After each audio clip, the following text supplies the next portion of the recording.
Assalamualaikum warahmatullahi wabarakatuh. Halo semuanya, welcome back to my YouTube channel. Di video pembelajaran kali ini kita akan membahas mengenai human capital atau yang sering kita sebut dengan modal manusia. Oke, langsung saja simak videonya. Selamat menonton. Human capital atau yang sering kita sebut dengan modal manusia. Pentingnya human capital.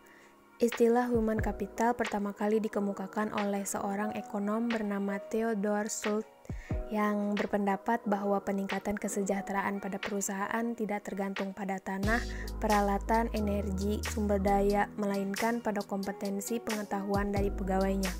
Kemudian ia mendeskripsikan posisi human capital sebagai kemampuan sumber daya manusia yang diperoleh melalui investasi pada sumber daya manusia, yang mendeskripsikan bahwa human capital terdiri dari 4 hal, yaitu 1. Kemampuan, 2. Perilaku, 3. Usaha, dan yang keempat yaitu waktu. Juga semuanya ini memiliki dan dikendalikan sepenuhnya oleh pegawai.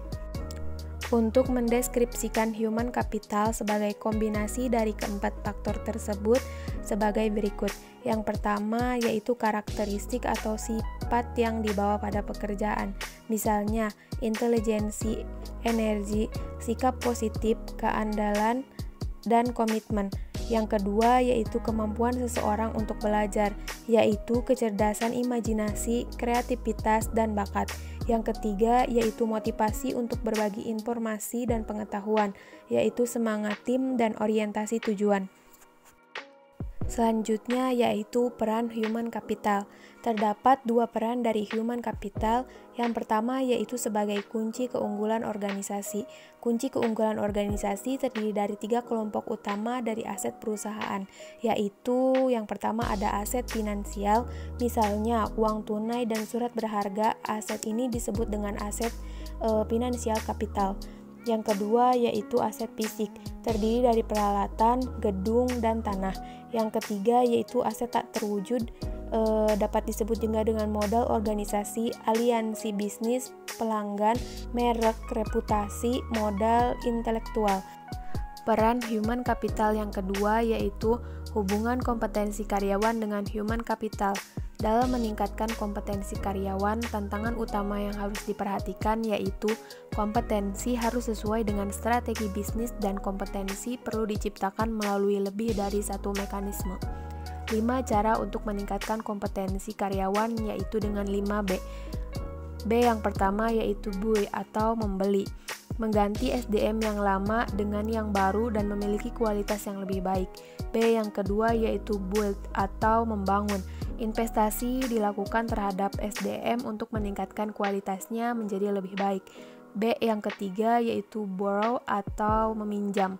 Penggunaan konsultan atau partner efektif memungkinkan berbagi pengetahuan dan desain kerja yang baru.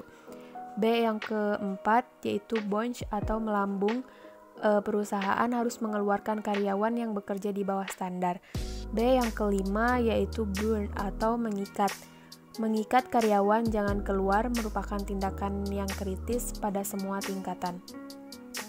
Berikutnya yaitu ada transformasi peran divisi SDM. Model konseptual yang dikemukakan oleh Ulrich menggambarkan bahwa transformasi divisi peran SDM yang didasarkan pada 2 dimensi utama, yaitu dimensi operasional dan dimensi strategik.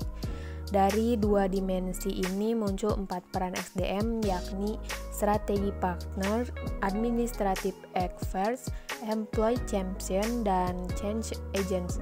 Yang pertama, strategic partner, yaitu Departemen SDM harus mampu menjadi partner bagi manajer lini dan manajer lainnya dalam mengeksekusi strategi dan membantu merealisasikan perencanaan. Yang kedua yaitu administrative experts, membantu tercapainya efisiensi administratif dan memastikan bahwa cost dapat dikurangi dan kualitas tetap terjaga secara kontinu. Yang ketiga yaitu employee champions. Departemen SDM harus dapat menunjukkan komitmennya terhadap manajemen dan pada waktu yang sama berusaha meningkatkan kontribusi karyawan yang lebih besar. Yang keempat yaitu change agent. Change agent atau Departemen SDM ini harus dapat menjadi agen perusahaan yang kontinu, membantu proses-proses dan kultur secara bersama, juga meningkatkan kapasitas organisasi untuk menjadi lebih baik. Yang terakhir yaitu ada mengidentifikasi human capital. Ada dua hal yang mendukung kontribusi investasi human capital ke dalam perusahaan.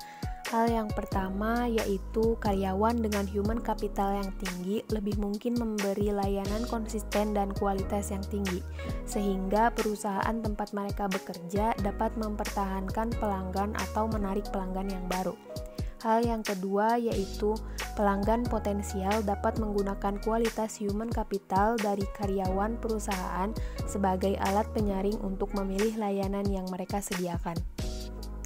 Untuk keberhasilan perusahaan, proses atau bisnis apapun tergantung pada 3 keterampilan, yaitu yang pertama, commodity skill, yaitu kemampuan tidak spesifik untuk bisnis tertentu, dapat langsung diperoleh dan lebih kurang sama nilainya bagi setiap bisnis. Misalnya, kemampuan mengetik dan kemampuan komputer.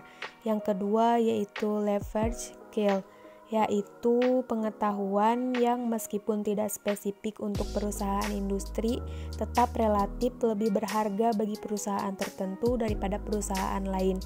Misalnya, programmer di bank berbeda nilainya dengan programmer di perusahaan komputer.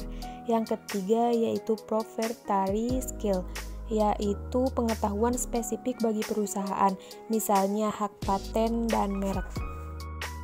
Sekian pembahasan mengenai human capital, kurang lebihnya mohon maaf, semoga dapat bermanfaat. Jangan lupa like, comment, and subscribe. Terima kasih. Wassalamualaikum warahmatullahi wabarakatuh.